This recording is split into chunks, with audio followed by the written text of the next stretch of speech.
Hello students, let's see this question. The question says that match the list 1 with list 2. ठीक है, list 1 को list 2 से compare करो। List 1 में क्या दिया है, राउल्ट्स लॉ, क्या हेनरी लॉ, डेल्टन्स लॉ और वेंट ऑफ। ठीक है, और यहाँ पे कुछ कुछ एक्सप्रेशन दिए हुए हैं। तो बेसिकली आपको इनसे मैच करना है। तो आपको समझ में आ गया होगा कि भाई इनसे इनके फॉर्मूले हमें पता होने चाहिए, तभी हम क्या करेंगे, इनको कोरिलेट कर पाएंगे। तो यहाँ पे इस सवाल को सोल्व करने के लिए आपको राउल्ट्स लॉ पता होना चाहिए, हेनरी लॉ पता होना चाहिए, डेल्टन्स लॉ पता होना चाहिए और वांट ऑफ ने क्या बताया था, वांट ऑफ फैक्टर जिसको कहते हैं आप, वांट ऑफ फैक्टर क्या होता है ये पता होना चाहिए। ठीक है, एक एक करके समझते हैं।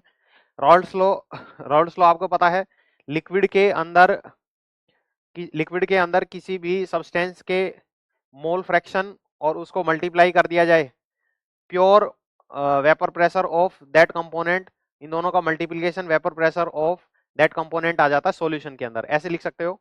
देखिए ऐसे है, ये एक कंटेनर है, इस कंटेनर के अंदर सपोज ए भी है और बी भी है, दो लिक्विड हैं, ए और बी लिक्विड। अब एक पर्टिकुलर टेम्परेचर पर इस कंटेनर के अंदर ए की भी वेपर प्रेशर होगी, पार्शियल प्रेशर ऑफ ए, और बी की भी वेपर्स होगी जिसकी वजह से पार्शियल प्रेशर जनरेट होगा B.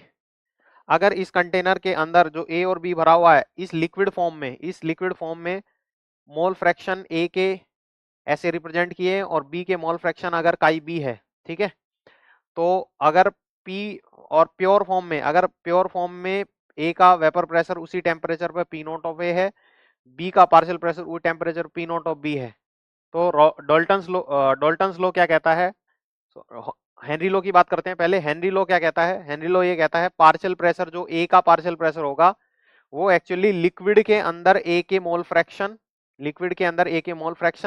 Multiplied by the partial pressure pure vapour pressure of A, pure vapour pressure of A के बराबर होगा। तो ये पी नॉट ऑफ ए, इन दोनों के मल्टीप्लिकेशन बराबर होगा। तो बेसिकली ये राउल्ट्स लॉ की ये एक राउल्ट्स लॉ के बारे में बता रहा है। ठीक है ना, ये राउल्ट्स लॉ के बारे में बता रहा है। तो ए के लिए आ जाएगा क्यू, ए के लिए आ जाएगा क्यू, ए के लिए क्यू आ जाएगा। तो आंसर तो आपको पता चल ही गया, आंसर तो सी होगा। आंसर तो आपको पता ही चल गया, ए के लिए क्यू होगा, आंसर तो सी होगा। अब आगे देखते हैं, हेनरीज लॉ।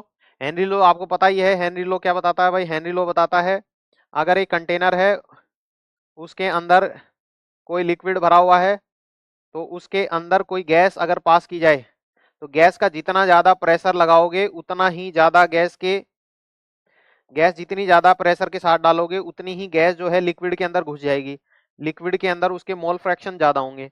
तो ये कह देंगे partial pressure of gas is directly proportional to mole fraction of the gas is equal to, इसको प्रोपोर्शनलिटी साइन हटाएंगे तो के एच ऑफ एक्स। ये हेनरीज लॉ होता है, आपको पता ही है।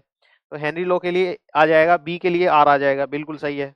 फिर देखेंगे सी के लिए डेल्टन्स लॉ। डेल्टन्स लॉ जो होता है आपको पता है, डेल्टन्स लॉ जो है किसके बारे में बताता है भाई, अगर एक कंटेनर है उसके अंदर अगर दो या दो से ज्यादा गैसेज हैं, सपोज यहाँ पे गैस ए भी है और गैस बी भी है, दोनों गैस हैं, और इस गैस के अंदर अब गैस अलग है तो ए का भी कुछ ना कुछ पार्शियल प्रेशर होगा, बी का कुछ ना कुछ पार्शियल प्रेशर होगा, इन दोनों के जोड़ से ही टोटल प्रेशर आएगा। और इसके अंदर ए के भी कुछ मोल थे, तो अगर हम मोल फ्रैक्शन कहें तो x A mole fraction A के हैं और एक्स बी जिसको काई बी भी कहते हैं मोल फ्रैक्शन बी के हैं।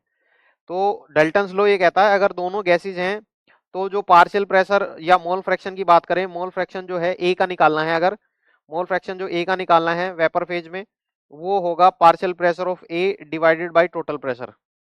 ठीक है ना, ये होता है आपके पास में क्या, डेल्टन्स लॉ।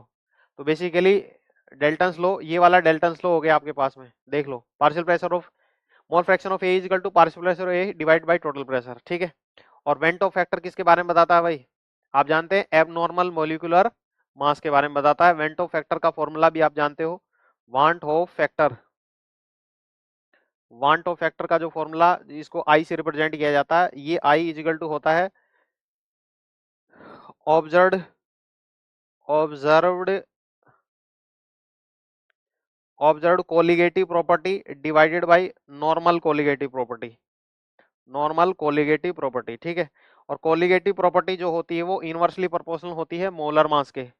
ठीक है, तो यहाँ से अपने पास आई इज इक्वल टू आ जाता है normal molar mass divide by observed observed molar mass, कि जब एक सब्सटेंस जो है उसको सॉल्यूशन में डाला जाए तब उसके मोलर मास जो है अगर चेंज हो जाए, अगर वो डिसोसिएट या एसोसिएट हो जाता है तो उसके लिए वेंटो फैक्टर निकाला जाता है। वो एक्चुअली होता है normal molar mass divide by observed molar mass, उनका रेशियो होता है।